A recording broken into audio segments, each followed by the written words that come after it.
Big boss season ఎప్పుడు ఏం జరుగుతుందనేది ఊహించడం చాలా కష్టంగా మారుతుందనే చెప్పాలి. ఇక ఇందులో భాగంగా బిగ్ బాస్ హౌస్ లో నిన్న వీకెండ్ హోస్ట్ నాగార్జున గారు నిఖిల్ కి అలాగే గౌతమ్ కి అండ్ రోహిణి వీళ్ళు ముగ్గురు కూడా గోల్డెన్ టికెట్ సంపాదించుకున్నారు. అయితే ఈ గోల్డెన్ టికెట్ కి ఒక బెనిఫిట్ ఉంటుందని, అది ఎప్పుడు యూజ్ చేయాలనేది బిగ్ బాస్ తెలియజేస్తారంటూ హోస్ట్ నాగార్జున గారు తెలియజేసిన సంగతి తెలిసిందే. ఇక ఇందులో భాగంగా ఆ బెనిఫిట్ అనేది నిఖిల్ కు వచ్చింది. నిజంగా ఇది సూపర్ డూపర్ బెనిఫిట్ అనే చెప్పాలి. ఇక అసలు విషయానికి వచ్చేస్తే ప్రస్తుతం బిగ్ బాస్ హౌస్ లో 14వ వారం నామినేషన్స్ లో అందరూ వచ్చారు, ఒక్క అవినాష్ తప్ప.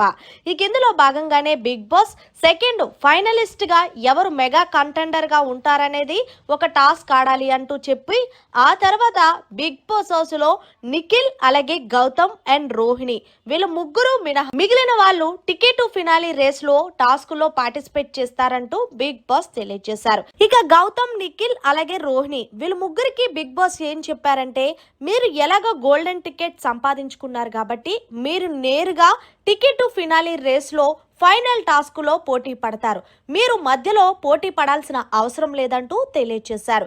ఇక ఇందులో భాగంగా ప్రేరణ అలాగే విష్ణుప్రియ అలాగే నబిల్ వీళ్ళు ముగ్గురు కూడా పార్టిసిపేట్ చేశారు. వీళ్ళ ముగ్గురులోని విష్ణుప్రియ ప్రేరణ ఓడిపోయారు.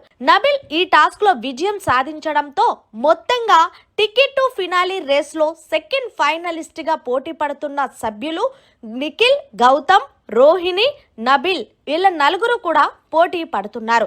వీళ్ళల్లోని చివరిగా బిగ్ బాస్ ఒక ఫైనల్ టాస్క్ పెట్టేశారు. ఈ ఫైనల్ టాస్క్ లో నిఖిల్ విజయం సాధించి సెకండ్ ఫైనలిస్ట్ అయ్యాడని తెలిసింది. మరి మొత్తానికి ఇది నిజమైతే గనక సూపర్ అనే చెప్పాలి. ఏదేమైనా సరే హౌస్ లో అందరితో తలపడి సెకండ్ ఫైనలిస్ట్ అవ్వడం అనేది, ఇక ఇందులో భాగంగానే టికెట్ ఫినాలి రేస్ లో సెకండ్ ఫైనలిస్ట్ టాస్క్ లో అయితే నిఖిల్ ప్రాణం పెట్టి ఆడాడని తెలిసింది. అంతేకాకుండా నిఖిల్ అందరికీ కూడా ఈ టాస్క్ లో సరదా తీర్చేశాడని తెలిసిందే. ఏదేమైనా సరే నిఖిల్ గోల్డ్ కాబట్టి నిజంగా గోల్డ్ టికెట్ రావడం హ్యాపీ అని చెప్పాలి. మరి మొత్తానికి మీరేమంటారు? నిఖిల్ సెకండ్ ఫైనలిస్ట్ అవ్వడంపై కామెంట్ సెక్షన్ లో తెలియచేయండి.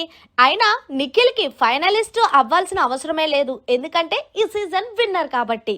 మరిన్ని లేటెస్ట్ లైవ్ అప్డేట్స్ కోసం చూస్తూనే ఉండండి మన ఛానల్.